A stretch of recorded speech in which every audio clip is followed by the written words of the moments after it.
Earth's savage retaliation leaves the Galactic Council speechless. Galaxy panics ##. Part 1. First contact gone wrong. The year was 2347. And humanity had finally done what it had dreamed of for centuries. They had built ships that could travel faster than light. They had reached beyond their tiny solar system. And they had found that the universe was not empty. Captain Daniel Hayes stood on the bridge of the exploration vessel, Horizon, and watched the massive structure grow larger on his viewscreen.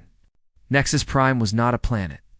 It was an artificial world built by civilizations so old that Earth was still covered in ice when they first took to the stars. The headquarters of the Galactic Council floated in the void like a jewel made of light and metal. Home to representatives from over 300 alien species, Daniel had spent his whole life preparing for this moment. He had trained for 20 years, learned 6 alien languages, and studied everything humanity knew about the galaxy beyond. But nothing could have prepared him for the feeling of standing at the threshold of a new era. Ambassador Linda Morrison joined him at the viewport. She was a small woman with gray hair and sharp eyes that had seen decades of difficult negotiations. Earth had chosen her to speak for all of humanity, and she carried that weight with quiet dignity. "Beautiful, isn't it?" she said softly. Daniel nodded. "I never thought I would live to see this day."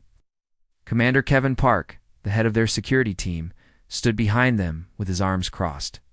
He was a practical man who trusted actions more than words. "Let's hope they're as friendly as they are advanced," he said. They were not. The council chamber was vast beyond imagination. Thousands of alien delegates sat in tiered rows that rose so high they disappeared into shadow. Beings of every shape and size watched as the human delegation walked toward the central platform. Some had scales, some had feathers. Some were made of living crystal or flowing light. All of them stared at the 3 small humans with expressions that ranged from curiosity to open contempt. High Arbiter Zethral presided over the assembly. He was a Volari, one of the oldest species in the galaxy. His body was made of living crystal that stood nearly 3 meters tall, and light passed through him in rainbows that danced across the chamber walls. His voice echoed like thunder when he spoke. "You are the humans," he said. It was not a question. Linda Morrison bowed respectfully.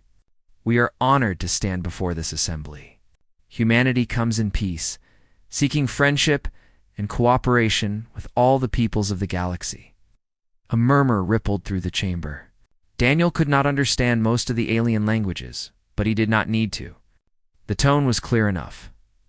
Amusement, mockery, dismissal. Zethral raised one crystalline hand for silence. "We have observed your species for some time. You are young, violent. Your history is written in blood and conquest. You have waged war upon yourselves for thousands of years." Linda kept her composure. "We have made mistakes. We do not deny this, but we have also learned from them. We have united our world. We have put aside our differences to reach for the stars. Have you?" Another delegate spoke, a reptilian creature with scales the color of dried blood. Daniel recognized him from the briefing files. Warlord Krathix of the Draxian hegemony. His species was known for aggression and expansion. "Your unity is fragile. Your technology is primitive. You are children playing at civilization." Kevin Park's jaw tightened, but he said nothing. They had been warned that the council might not welcome them warmly. The debate continued for hours. Species after species rose to speak, some in support of humanity, most against. In the end, the verdict was what the pessimists back on Earth had predicted. Humanity would be granted probationary membership in the galactic community. They would be restricted to their own solar system. They would not be allowed to develop certain technologies. They would be watched. Linda accepted the terms with grace. They had no choice. Earth was one small world against an entire galaxy. But as they left the chamber, Daniel saw something in her eyes that he had never seen before. A cold determination that spoke of patience and planning. "We will prove them wrong," she said quietly. "It will take time, but we will prove them wrong." They did not know that time was something they did not have. 3 weeks after the Horizon returned to Earth, The sensors at Lunar Command detected unknown vessels entering the solar system. Commander Kevin Park, now stationed at the monitoring facility, watched his screens fill with hostile signatures. 40 warships, each one larger than anything humanity had ever built, emerged from slipspace and began moving toward Earth. The Draxians had come. Warlord Krathix had seen an opportunity. The Council had declared humanity weak and primitive. They had restricted Earth's ability to defend itself, and they had made it clear that they would not interfere in conflicts between member species. To Krathix, this was an invitation.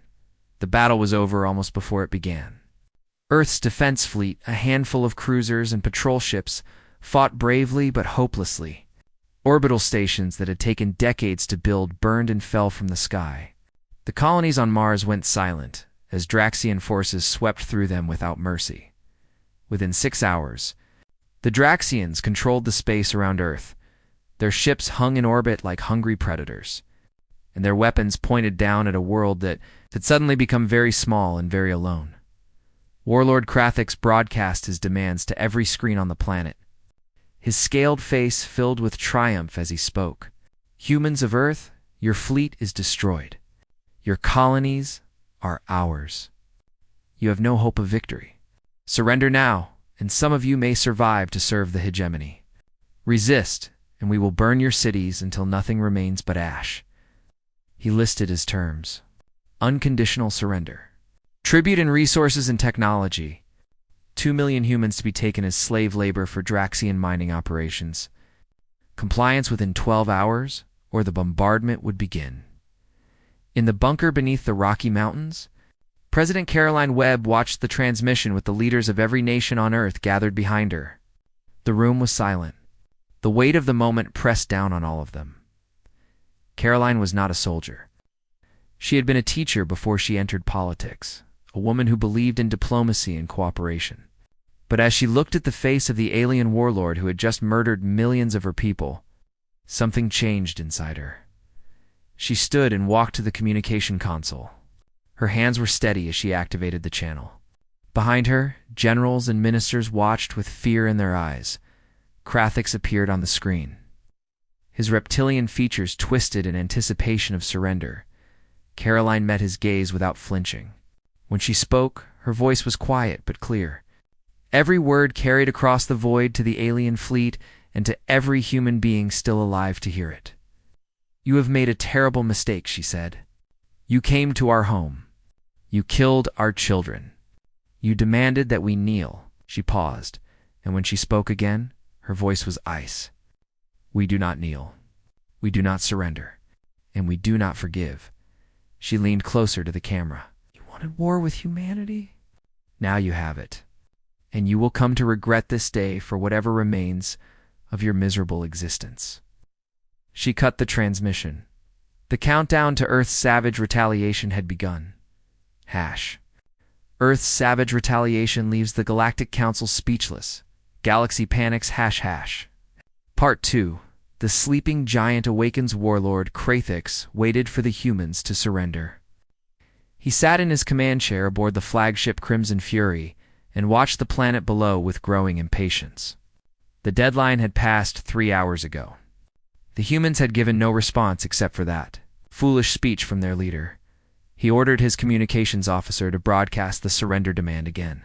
Perhaps they had not understood. Perhaps they needed to see their cities burn before they accepted the truth of their situation. But deep beneath the surface of Earth, in facilities that appeared on no official record, something was stirring. Admiral Nathan Cole had spent 40 years preparing for this day. He was an old man now, his hair white and his face lined with age. But his eyes were sharp and his mind was clear. He had been recruited into Project Prometheus when he was still a young officer, told that his entire career would be dedicated to a war that might never come. Now it had come, and he was ready. The project had begun 50 years earlier, when astronomers first detected unmistakable signs of intelligent life beyond the solar system. The governments of Earth had kept the discovery secret while they debated what to do. Some wanted to reach out in friendship. Others warned that the universe might not be friendly. In the end, they had done both.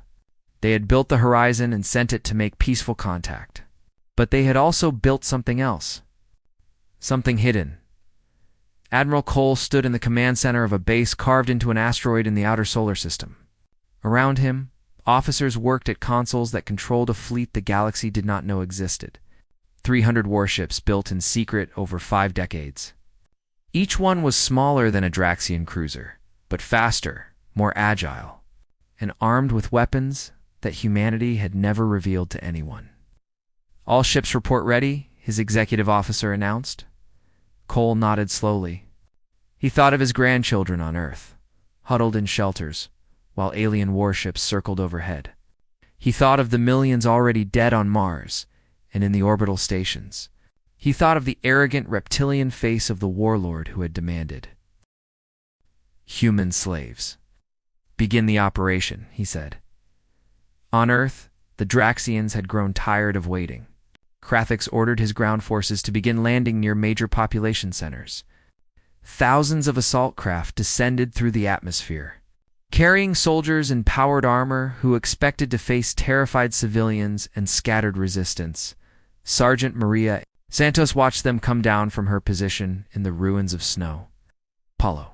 The city had taken several hits during the initial attack. Buildings lay in rubble. Fires still burned in the distance. But Maria and her unit, the 142nd Rapid Response, had survived.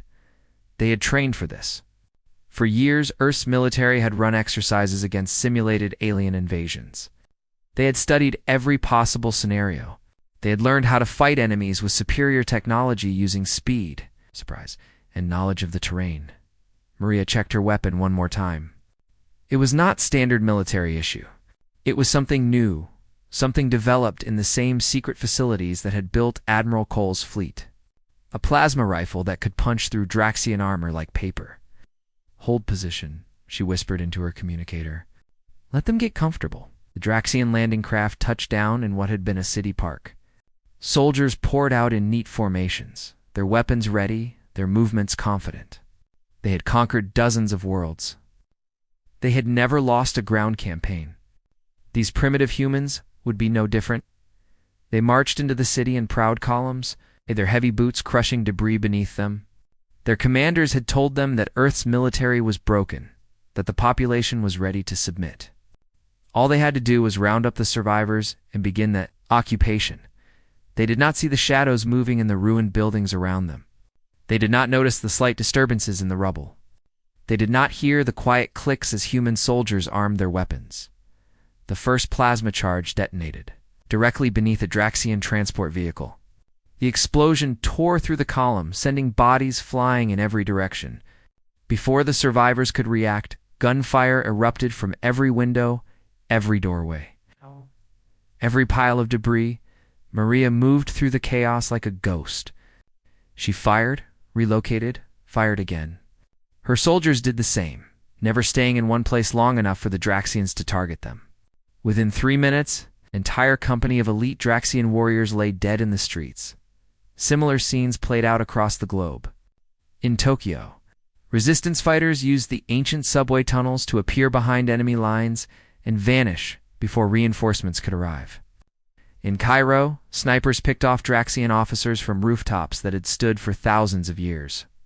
In New York, ordinary citizens armed themselves with weapons, distributed from hidden caches, and defended their neighborhoods. Block by block the Draxians had expected sheep. They found wolves. Warlord Krathix received the casualty reports with growing disbelief. His ground forces were being slaughtered. Every city they entered became a death trap. The humans were not surrendering. They were not even afraid. They were fighting with a fury his soldiers had never encountered. But the real shock came from space, Admiral. Cole's fleet emerged from behind the moons of Jupiter in perfect formation. The Draxian sensors detected them too late to react. 200 human warships, moving faster than anything the Draxians had ever seen, closed the distance in minutes. The weapons they carried were unlike anything in the known galaxy. Focused plasma beams that cut through shields like they did not exist. Kinetic projectiles accelerated to nearly the speed of light. electronic warfare systems that turned Draxian targeting computers into useless junk. The battle lasted for hours. It was not a fight. It was an execution.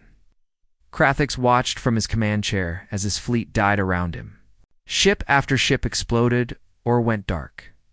His officers screamed reports of systems failing, weapons offline, engines destroyed. The humans moved through his formation like predators through a herd, striking and withdrawing before his ships could respond.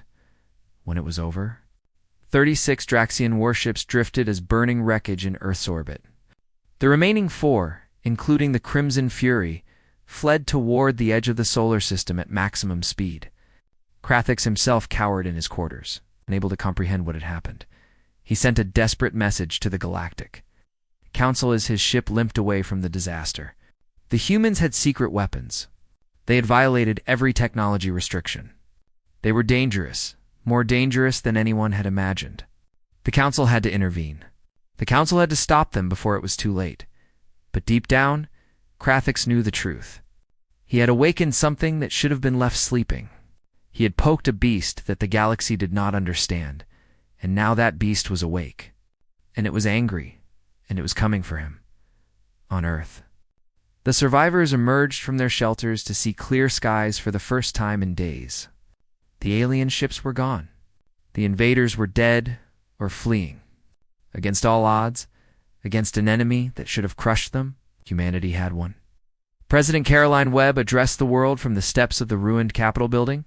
Her face was tired, but her voice was strong. "They came to conquer us," she said. "They came to enslave us. They thought we were weak because we wanted peace. They were wrong." She looked up at the stars that had once seemed so far away. Now the galaxy knows what we are capable of. Now they know the price of threatening our home. And this is only the beginning.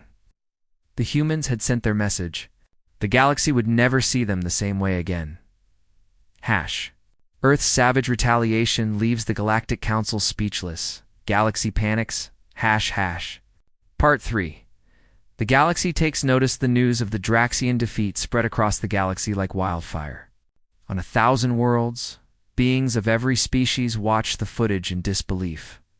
The mighty Draxian hegemony, conquerors of dozens of systems, had been crushed by the primitive humans in a matter of hours. The Galactic Council called an emergency session. High Arbiter Zethrel stood before the assembled delegates and tried to restore calm, but even his ancient voice could not silence the chaos. Species that had dismissed humanity as savages now demanded answers. How had the humans developed such weapons? How had they hidden an entire fleet? What else were they hiding? Zethrel made a decision. He would send an observation team to Earth to investigate. He chose Ambassador Iroltha of the Valari to lead the mission. She was old even by Valari standards, with over 8 centuries of experience studying primitive civilizations. If anyone could understand what had happened, it was her. Iroltha accepted the assignment with confidence. She had seen many young species rise and fall. The humans were clever, certainly. They had surprised everyone with their hidden capabilities. But in the end, they were still just another aggressive species that would burn bright and fade quickly. She was sure of it. She was wrong. The human escort met her ship at the edge of the solar system. Commander Kevin Park, now promoted to captain of the destroyer Defiance, greeted her with perfect diplomatic courtesy. His uniform was crisp. His words were polite. But Iroltha noticed something in his eyes that made her crystalline form shimmer with unease. There was no fear in those eyes, no nervousness at meeting a representative of the ancient Valari. Instead, she saw patience, cold, calculating patience, like a hunter who knows exactly where his prey will go and is simply waiting for the right moment. The journey to Earth took 3 days. Iroltha spent the time reviewing everything the Council knew about humanity, their history of warfare, their rapid technological advancement, their strange ability to unite against external threats despite constant internal conflict. The more she read, the more she realized how little the galaxy truly understood about these creatures. Earth had changed since the invasion. The planet bristled with defensive installations that had not existed a few months ago. Massive orbital platforms circled the world, each one armed with weapons that made Irolth's sensors give impossible readings. Shipyards in orbit and on the moon worked around the clock, producing new vessels at a rate that should not have been possible. The humans moved with purpose. Every ship, every station, every facility operated with mechanical precision. There was no chaos, no disorder, just a civilization working together with a unity that Iroltha had rarely seen in any species. President Caroline Webb received her in the rebuilt capital city. The human leader was smaller than Iroltha had expected, a middle-aged woman with tired eyes and steady hands. They sat across from each other in an office that still smelled of fresh paint and new construction. "Thank you for coming, Ambassador," Caroline said. "I hope your journey was comfortable." Iroltha inclined her crystalline head. It was adequate. "I must admit, President Webb, I am impressed by what your species has accomplished. The Council did not expect such capabilities from humanity." Caroline smiled, but there was no warmth in it. "No, you did not. You expected us to be helpless victims. You expected us to die quietly while the Draxians took what they wanted. The Council does not condone unprovoked aggression," Iroltha said carefully, "but you do nothing to prevent it." Caroline's voice remained calm, but her words cut like knives. "You watched the Draxians attack our colonies. You watched them kill 2 million of our people, and you did nothing." Iroltha had no answer for that. The Council's policy of non-interference was ancient law.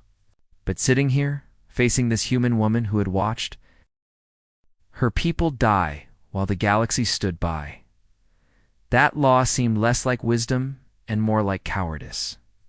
She changed the subject. "I must ask about your weapons, President Webb.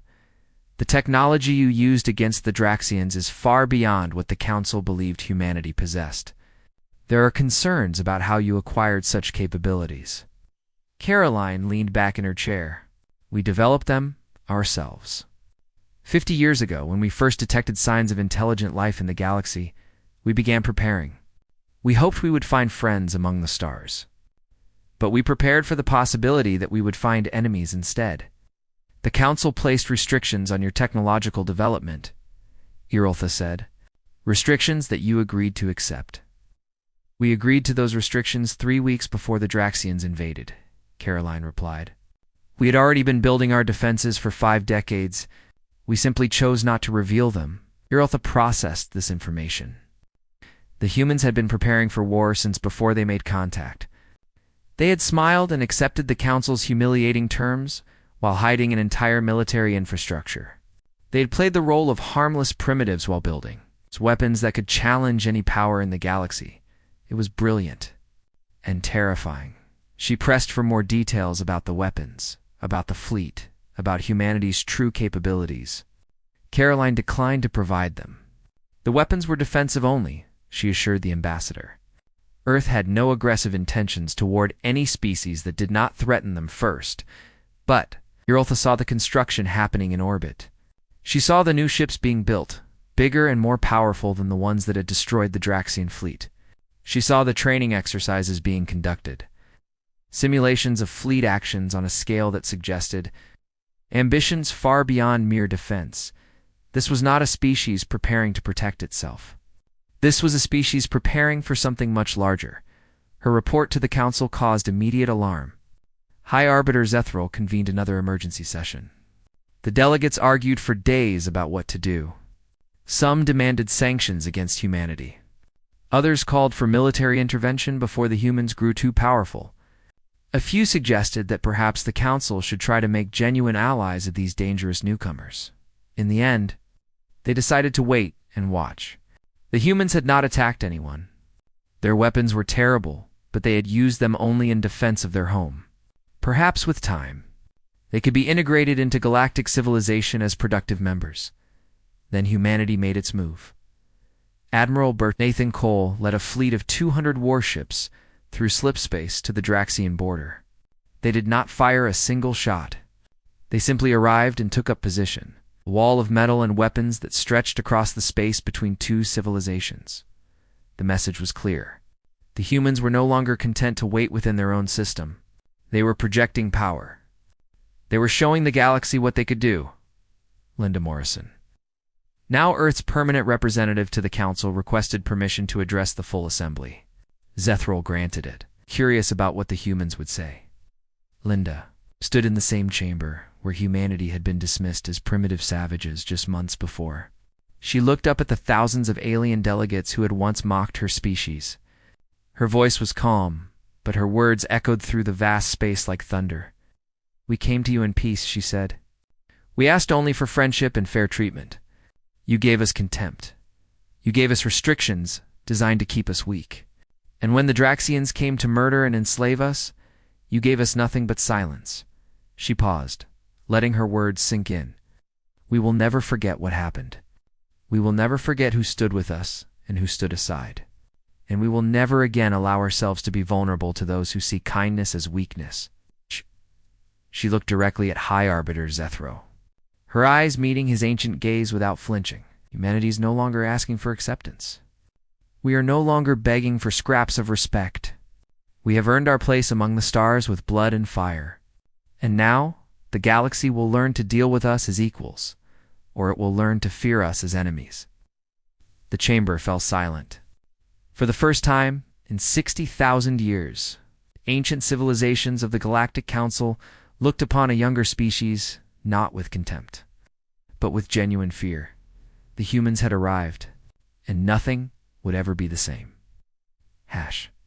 Earth's savage retaliation leaves the Galactic Council speechless. Galaxy panics. Part 4. The terms of peace 6 months had passed since Linda Morrison's speech shook the Galactic Council. The galaxy had changed in ways that no one could have predicted. Fear spread through civilizations that had never known fear. Ancient powers that had ruled for millennia looked over their shoulders and wondered if they would be next. The Draxian hegemony was falling apart. Warlord Krathix had been overthrown by his own generals within weeks of his defeat. They blamed him for the disaster. They blamed him for awakening a monster that now sat on their border with weapons pointed at their worlds. The new Draxian leadership was desperate. Their empire, built on conquest and intimidation, could not survive if the galaxy saw them as weak. Already, species they had conquered were rising up against them. Colonies that had paid tribute for centuries were refusing to send resources. The hegemony was bleeding from 1,000 cuts. Humanity had not even attacked yet. They sued for peace. The message arrived at Earth's diplomatic headquarters on a cold morning in January. Ambassador Linda Morrison read it 3 times before she believed what she was seeing. The Draxians were offering everything. Reparations for the colonies they had destroyed. Return of all human prisoners taken during the invasion. A demilitarized zone along the border. Public acknowledgement of their unprovoked aggression. It was more than humanity had dared to hope for. But Linda knew that the final decision was not hers to make. President Caroline Webb gathered her advisors in the Situation Room beneath. The room was crowded with the people who had guided humanity through its darkest hour. Admiral Nathan Cole sat at one end of the table, his white hair gleaming under the harsh lights. General Patricia Hayes of the ground forces sat across from him, her face hard with memories of battles fought in ruined cities. Dr. Samuel Green, the scientist who had designed the weapons that had saved Earth, fidgeted nervously with his glasses. And Linda Morrison, who had become the voice of humanity to the galaxy, waited quietly for the discussion to begin. Carolyn looked at each of them in turn. These were the people she trusted most. These were the people who would help her decide the fate of 2 civilizations. "The Draxians are offering surrender," she said. "They are giving us everything we asked for and more. The Council is pressuring them to accept even harsher terms. We could end this war today with a complete victory." Admiral Cole nodded slowly. "We could, or we could take it further. Our fleet at the border is larger now than when we first arrived. We have the capability to reach their home world in 3 weeks. Their defenses would not stop us." "You're talking about genocide," Patricia Hayes said quietly. "I am talking about justice." Cole's voice was hard. "They killed 2 million of our people. They bombed our colonies. They came to enslave our children. Do they not deserve to pay for that?" The room fell silent. Everyone there had lost someone in the invasion. Everyone there had reasons to want revenge. But Patricia shook her head. "Revenge will not bring back the dead." It will only create more dead. And it will prove to the galaxy that we are exactly what they always believed us to be: savages, monsters, creatures who cannot be trusted with power. Dr. Green spoke up, his voice hesitant. There is also a practical consideration. If we destroy the Draxions, the other species will unite against us. They will see us as a threat to everyone. We would win one war only to start a dozen more. Linda Morrison had remained quiet, but now she leaned forward.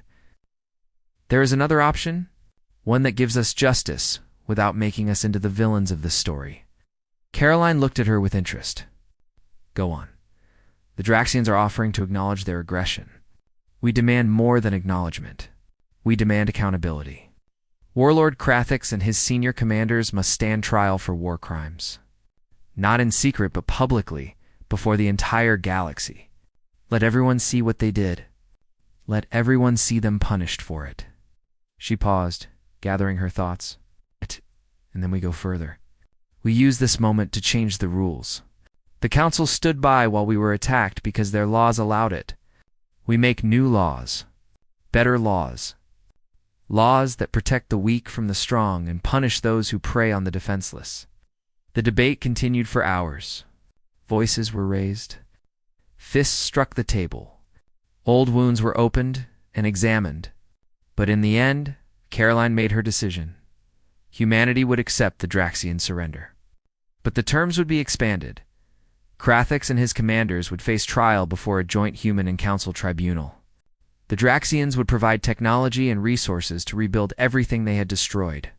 They would pay reparations to the families of every human killed in the invasion. And they would accept human observers in their territory to ensure they never built the capacity for such aggression again. The Council, relieved that humanity had chosen restraint, eagerly endorsed the agreement. High Arbiter Zethral personally traveled to Earth to oversee the signing ceremony. He praised both species for their wisdom and spoke of a new era of cooperation, but humanity was not finished. Linda Morrison rose to address the full council one final time. In her hands, she held a document that had been centuries in the making. Every word had been carefully chosen. Every clause had been debated and refined. It represented everything humanity had learned from its brutal introduction to galactic civilization. She called it the Earth Accords. For 60,000 years, the Council has maintained peace among its members, she said. But it has done so by ignoring the suffering of those outside its protection. Young species are exploited. Weak civilizations are conquered. The strong take what they want, and the Council does nothing. She held up the document for all to see. This ends now. The Earth Accords establish new rules for contact with emerging species. No more exploitation. No more technological restrictions designed to keep younger civilizations helpless. No more standing aside while aggressors prey on the defenseless. The chamber erupted in argument. Delegates shouted objections. Ancient species protested that humanity had no right to change laws that had existed since before their planet had formed. Linda waited for the noise to die down. Then she spoke again, her voice cutting through the chaos like a blade. We learned something from our first contact with the galaxy. We learned that peace without justice is just another form of oppression.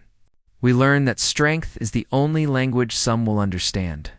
We learned that if we want a better future, we have to build it ourselves. She looked directly at High Arbiter Zethral. We are willing to enforce that peace. We are willing to protect those who cannot protect themselves. We are willing to stand against any aggressor, no matter how powerful. The question is whether you will stand with us or stand aside and watch as we reshape the galaxy without you. The vote was held the following day. It was not close. Species that had once mocked humanity now rushed to support them.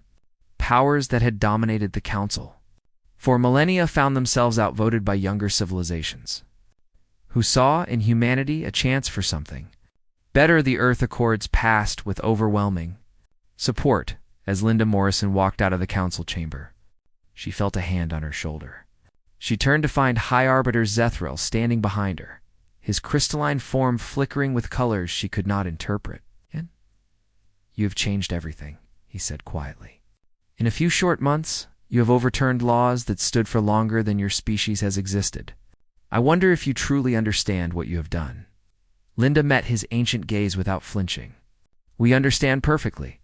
We have taken the first step toward a galaxy where no one has to suffer what we suffered, where no child has to watch their world burn, while others do nothing. But there was steel beneath it, and we are just getting started." Earth's savage retaliation leaves the Galactic Council speechless. Galaxy panics ##. Part 5. A New Order 5 years had passed since the Draxian War. The galaxy had transformed in ways that would have seemed impossible a decade ago.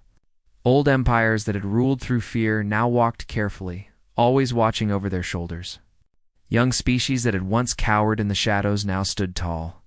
Protected by laws that had teeth, the Earth Accords had changed everything, Captain. Daniel Hayes stood on the bridge of his patrol cruiser and watched the stars drift past. He was older now, his hair touched with gray, his face lined with experience. The young officer who had led humanity's first delegation to the Council seemed like a different person from another lifetime. His crew was mixed. Humans worked alongside Valari and Karathia and a dozen other species, all of them bound by a shared commitment to the peace they had built together. The Galactic Enforcement Division, created under the Earth Accords, patrolled the borders and responded to aggression wherever it appeared. They had been busy. In 5 years, they had stopped 3 invasions, rescued 2 species from extinction, and brought countless war criminals to justice. The galaxy was learning that the rules had changed. The strong could no longer prey on the weak without consequences. Daniel's communicator beeped. He answered it to find the face of his old friend Kevin Park looking back at him. Kevin had risen to admiral now, commanding an entire fleet from his flagship in the Outer Territories. "Daniel," Kevin said with a tired smile, "how are things on the frontier?" "Quiet for now. We broke up a pirate operation near the Karathi border last week. Nothing major." Daniel leaned back in his chair. "How about you?" "The same. Mostly patrols and inspections. The Draxian remnants are behaving themselves." Kevin paused. "Hard to believe it has been 5 years." Daniel nodded slowly. 5 years since the invasion. 5 years since humanity had risen from the ashes and reshaped the galaxy. Sometimes it felt like yesterday. Sometimes it felt like ancient history on Earth. The wounds of war had finally begun to heal. The colonies on Mars and Luna had been rebuilt, larger and more prosperous than before. New cities rose where destruction had once reigned. Children played in parks that had been battlefields. Life went on as it always did, finding a way to grow even in the darkest soil. Humanity's population had spread to new worlds beyond the solar system. Colony ships departed every month, carrying families to planets that had never known the footstep of any intelligent being. The species that had once been confined to a single vulnerable world now stretched across a dozen systems. With more being settled every year, President Caroline Webb was in the final months of her term.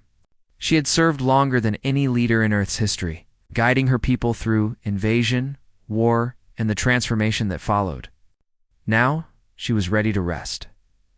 She visited the memorial at Snow Hollow on a warm spring morning. The black stone walls stretched as far as the eye could see, covered with the names of those who had died in the invasion. Nearly 2 million names, each one a life cut short. A story ended too soon. Colonel Maria Santos met her at the entrance. The young sergeant who had led the first counterattack in these very streets had risen through the ranks on a tide of respect and admiration. Her face was harder now, marked by the things she had seen and done, but her eyes still held the same fierce determination that had carried her through the darkest days. They walked together in silence for a long time, reading the names carved into the stone. So many names. So many losses. The cost of survival had been terrible. Was it worth it? Carolyn asked quietly. Maria considered the question. She thought of the friends she had buried. She thought of the soldiers who had followed her into hell and never come back. She thought of the nightmares that still woke her some nights, memories of blood and fire and screaming. But she also thought of the galaxy that had changed because of what they had done. She thought of the young species now protected by laws that humanity had written. She thought of the children growing up on new worlds, free from the fear that had haunted their parents. "Ask me in another 100 years," she finally said. "But I think so. I think we showed them who we really are. Not just warriors. Not just survivors. But builders, protectors, people who will fight for something better." Caroline nodded. She turned to face the crowd that had gathered for the memorial ceremony. Thousands of people filled the plaza, humans and aliens standing side by side. They had come to remember the dead and celebrate the peace that had been won. She stepped up to the podium and looked out at the faces before her. Some she recognized. Most she did not. But all of them shared something. They had lived through the worst moment in human history and come out the other side stronger. "We came to the stars looking for friends," she said, her voice carrying across the silent crowd. "We found enemies instead. We found a galaxy that looked down on us, that dismissed us as savages, that stood by while we were attacked and nearly destroyed," letting the memories wash over her. "But we also found something within ourselves, something we had forgotten in our long years of peace. We found the strength to stand together when everything seemed lost. We found the courage to fight for each other when no one else would. We found the determination to never surrender, no matter the cost." Her voice grew stronger. "The galaxy tried to break us. They failed.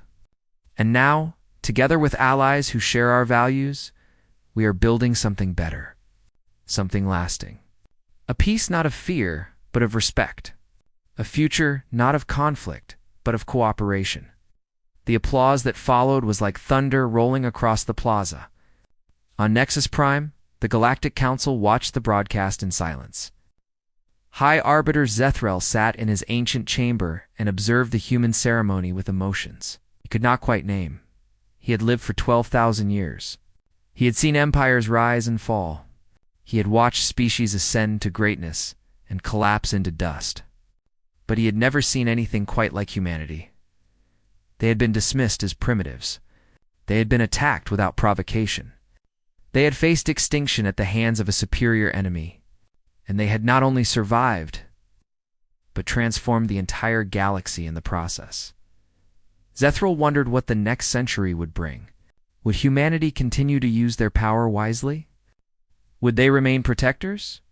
Or would they become the very thing they had fought against? Only time would tell. Admiral Nathan Cole watched the memorial from his home on Luna.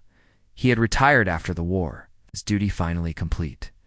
His grandchildren played in the garden outside, laughing and chasing each other under the dome that protected them from the void.